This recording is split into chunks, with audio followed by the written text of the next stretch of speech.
डाँडा पाखा हिँड्दा सानो दाहिने पर्छ बार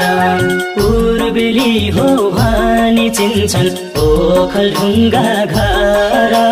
हिमालको हिउँलाई देखेर उड्छ रङ्गिन चङ्गा जन्मभूमि प्यारो लाग्छ यो पवित्र गङ्गा अति सुन्दर अति प्यारो मेरो ओखलढुङ्गा डाँडा पाखा हिँड्दा सानो दाहिने पर्छ बार पूर्वेली हो भनी चिन्छन् ओखलढुङ्गा घर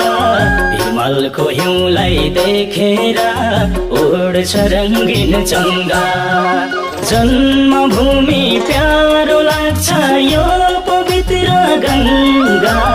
अति सुन्दर अति प्यारो